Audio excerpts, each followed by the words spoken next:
no violão. Ronaldo, você sabe que a televisão hoje tem um poder muito grande, né? E há uma forma quase de nivelar o país. Dizem que nivelar por baixo. Embora, por exemplo, a nossa principal emissora de televisão, a TV Globo, tenha alta qualidade, mas hoje você tem quase que uma maneira igual de falar no país, embora eles façam novelas com linguajar nordestino. Mas a cultura do Nordeste, que você conhece tão bem, a cultura, por exemplo, que se manifestava nas feiras do interior, hoje com a televisão, né, com a comunicação rápida, essa cultura popular, ela sobrevive? Sobrevive. Sobrevive e acho até que em determinados instantes ela começa a recrudescer. Para minha alegria, faz poucos dias eu assistia uma transmissão de um jogo de futebol, e eu gosto de futebol, quando no início da partida o comentarista apresentava um poeta repentista para fazer versos sobre as duas equipes que iam se defrontar, sobre alguns temas e assuntos que o Galvão Bueno oferecia para ele, e ele, demonstrando todo o seu talento, a sua capacidade de improvisação, a sua sensibilidade, a sua agilidade mental, fazia isso. Hoje, evidentemente, nós temos violeiros, cantadores de viola, formados de direito. Eu participo muito, Mesquita, dos festivais, dos congressos. Há poucos tempos estive em São Paulo, participando com jornalistas, o nosso Neumann Pinto participando como jurado, um congresso nacional. E eu fiquei assim, embevecido. Faz poucos dias agora, na cidade de Água Branca, na Paraíba, eu participei de uma missa do vaqueiro e do cantador. E que beleza, a missa toda em verso. O padre, ao entrar já rimando, a homilia em verso, e depois toda a missa cantada com poemas, música de Luiz Gonzaga, adaptadas para o instante, e depois as manifestações dos poetas, com rememorações aos poetas antigos, como o poeta Pinto do Monteiro, o Cega Deral do Ceará, dos maiores poetas, o Simão Batista. E eu recolho, eu estou tentando ver se dispõe de algum tempo para publicar esse material riquíssimo do folclore brasileiro, do folclore do Nordeste, que é a poesia popular, pelas suas formas variadas, pela sextilha, pelas destras, pelo quadrão, pela oitava, pelo galope beira-mar, pelo desafio, enfim, pelos improvisos. Eu tenho alguma coisa guardada que são coisas fantásticas, fantásticas, desses poetas que às vezes as pessoas até duvidam que seja de improviso. Eu sou convidado às vezes para fazer palestras sobre a poesia popular, sobre o folclore, a sextilha, que é o estilo mais fácil, mais usual, mais comum entre eles, até para o desafio, e as modalidades da toada alagoana, do oito quadrão, do golpe repetido, da décima, do mote, né, que é muito usado, você dá o mote e eles glosarem o mote, com manifestações fantásticas. Eu tenho, por exemplo, um desses festivais, deram um mote para o Tarcílio Batista, dizendo: não tive amores, sonhei-os, mas possuí-los não pude. E ele, de improviso, bateu a viola e disse: na vida senti amores e desesperos medonhos, sonhos e mais sonhos sem poder realizá-los. Na fronte senti os halos das horas da juventude, porém não tive a virtude de dormir entre dois seios. Não tive amores, sonhei-os, mas possuí-los não pude. Então essa manifestação, como poeta Pinto do Monteiro, Oliveira de Panelas agora, cantando Evanildo Vila Nova, e uma fila enorme. Então, como é que essa poesia ainda existe. Como é que é o desafio de viola? O desafio de viola, preferencialmente, é na forma da sextilha, em que você aproveita a deixa, ou seja, o último verso. Dá um exemplo. Por exemplo, Serrador e Pinto Monteiro cantavam e o tema era virilidade, né? E um deles terminou dizendo que eu tinha 80 anos de idade, mas ainda tinha 3 mulheres e tal. E ele disse: mas isso foi no tempo em que você era macho. Surgiu um caba valente, passou a faca por baixo, o sangue correu na perna e o gato comeu o cacho. E ele responde: e eu contrariado me acho com um sujeito tão bruto. Quando correu a notícia de que eu perdi meu produto, tua mãe chorou com pena, ainda hoje está de luto. Outra modalidade é, agora com o Pinto Monteiro também, o cara terminou o verso dizendo, eu ainda, na cabeça desse Pinto eu ainda boto um prego. E ele bateu e respondeu dizendo, eu ainda vou ver você cego sem ter no bolso um vintém, pedindo esmola num beco quando não passe ninguém. Se passar, seja outro cego pedindo esmola também. Ronaldo, a sua poesia, ela é influenciada pelo Augusto dos Anjos? Quem que influenciou mais você na sua poesia? Olha, pode até parecer contraditório, pode ser contraste, né? Mas, embora eu tenha a poesia de Augusto, me exerça esse fascínio, e eu o tenho como o maior poeta brasileiro de todos os tempos, e da minha preferência, eu sei toda a sua obra, ou quase toda, não sei se ainda sei. Naquele tempo eu sabia 365 poesias dele e algumas cartas. E as cartas, o estilo epistolar mantém certa fidelidade ao estilo poético. A minha poesia não guarda nenhuma similitude, nenhuma semelhança, nenhuma forma de outra. Nem na estrutura, evidentemente, nem na beleza do verso, que ele é muito mais bonito. A minha poesia é mais romântica. Ainda adoto o estilo clássico, eu gosto do soneto, preferencialmente o soneto, que é uma forma mais difícil, certo tempo em desuso, começou a reaparecer. Esse meu livro, Os 50 Canções de Amor, são praticamente mais de sonetos, embora eu adote a poesia minimalista, os versos dos tercetos, o poema de Sala e Quarto, que é um livro em que eu faço a dicotomia ambiental entre a sala e o quarto, a briga entre o quarto e a sala, até o ciúme que a sala tem do quarto. Depois os versos gramaticais, em que, como eu disse, eu procuro dar definições gramaticais baseadas na experiência que eu tive como professor, mas basicamente, essencialmente, fundamentalmente, a minha poesia é romântica. Ela tem essa conotação principalmente na parte do soneto. Se vê esse livro, devo ter 80% de sonetos, o restante de poemas. Os poemas são curtos e são poucos os poemas longos, são pouquíssimos. Meus poemas são realmente pequenos. Neste livro das 50 Canções de Amor, alguns sonetos que depois eu transformei mais em tercetos, né? Eu digo, vou procurá-la nas manhãs da vida, nas belas tardes, pois mesmo escondida, eu haverei de ouvir a sua fala. Eu quero vê-la, eu preciso vê-la, mas se ela se esconder em alguma estrela, eu viro noite para poder guardá-la. Então, nesses dois tercetos, como sonetos, eu dou uma ênfase à poesia nesta área.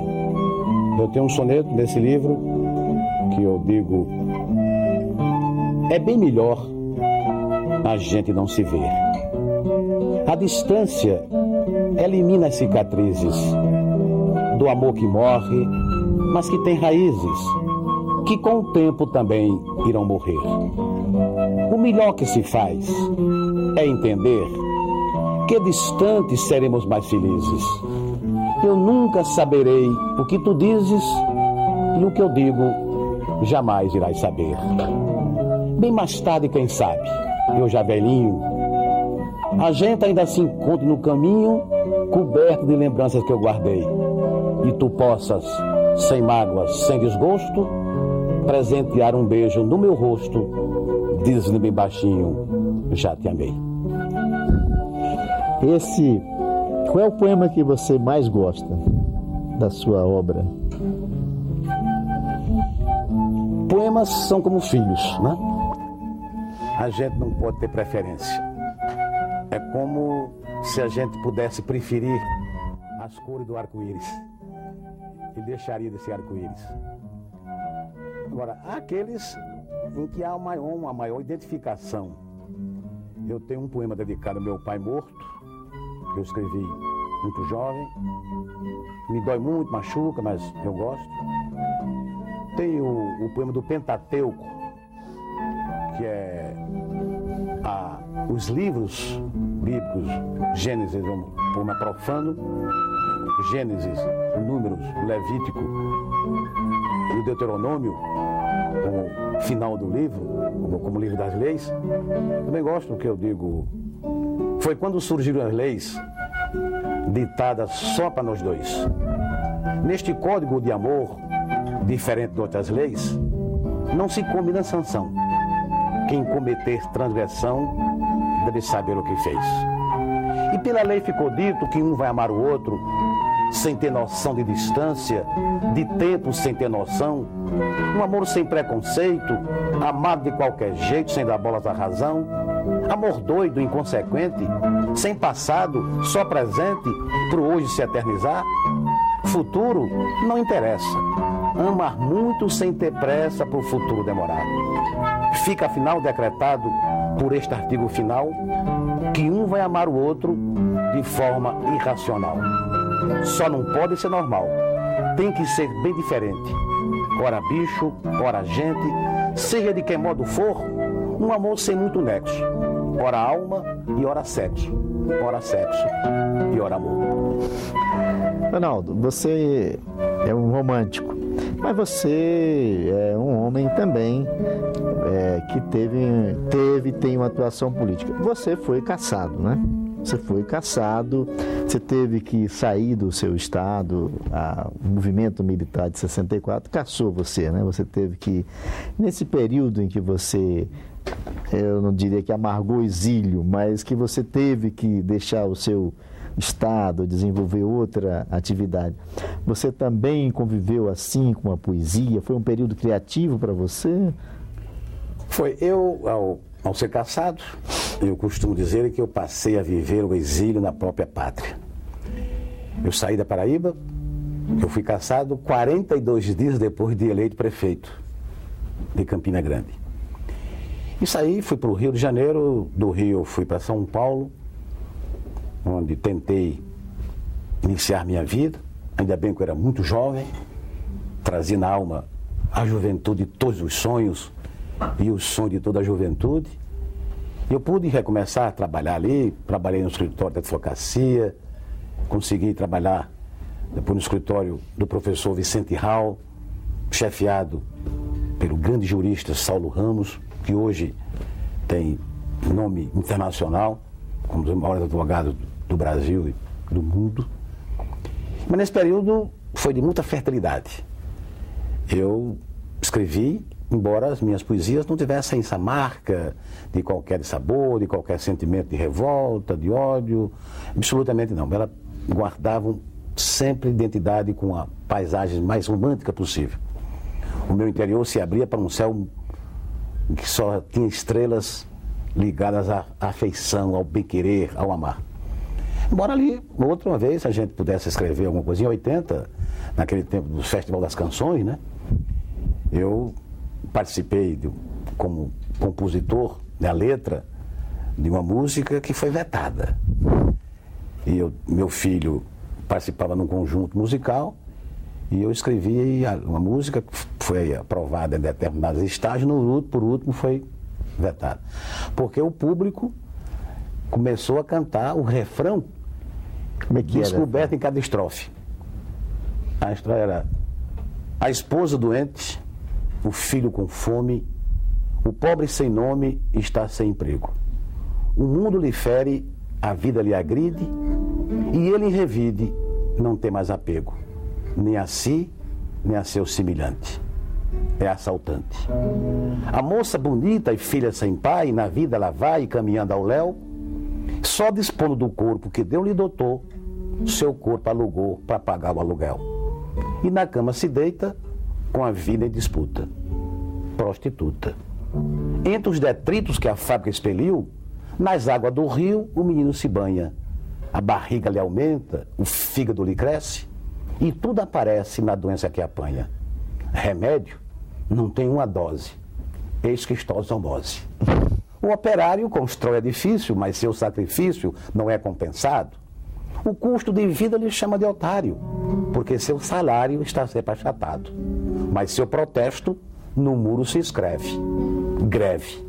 Mas aquele que sonha com um mundo mais justo e luta sem susto por seu ideal, que grita e protesta na rua, no Grêmio, recebe por prêmio à prisão, afinal. Não pode falar, nem dar entrevista. É comunista. E a censura da época, né? Foi a Polícia Federal que censurou? Foram organizadores? Não, os organizadores do evento deixaram essa música, essa letra foi liberada muito tempo depois, até constou de pôster, né? E alguns outros versos que fiz, e convidado que fui já no final para discurso de Paraninfo, eu paranifei algumas turmas, também sofri algumas restrições, mas sem maiores consequências. E, às vezes, nos versos que pude compor sobre a seca, que é uma preocupação muito grande, já agora no Senado eu tenho feito vários discursos, fiz um discurso agora há poucos dias sobre, eu dei o título de 36, 37, 38, 39, e falando sobre as crendices populares, e até falava que no Nordeste quem anuncia água, que anuncia chuva, é a asa branca. Mas agora não faço questão que seja um tucano, contando que chega a água. Mas eu guardo o período da minha cassação, foi de fertilidade. Eu escrevi muita coisa que vim publicar agora, mas sempre marcado pelo amor. A marca principal da minha poesia é o amor. Então você acredita no amor? Acredito e exerço. Arnaldo, e na literatura, você já incursionou pelo romance? Não, eu tenho uma frustração imensa, uma inveja de quem sabe escrever crônicas, artigos, romances. Eu me limitei a escrever poemas, versos e improvisá-los algumas vezes. Mas quando me reserva o destino algumas horas em que eu possa meditar, pensar, sentir e fazer fluir as minhas emoções, eu escrevo poemas. Mas eu sinto uma inveja profunda dos jornalistas, por exemplo, que recolhe o fato, acolhe a notícia e de imediato, sem qualquer revisão, já escreve uma página, 2 laudas. O que escreve um romance, o que escreve crônicas. Porque eu lhe confesso, eu já tentei escrever uma crônica uma vez e passei, acho que uma semana inteira, não consegui escrever a crônica. Não consegui, não há jeito de conseguir. Enquanto a poesia eu faço com facilidade. Mas romance não há como fazer. Olha, no romance não calculo uma crônica, eu não sei escrever. Quando muito, eu escrevo cartas.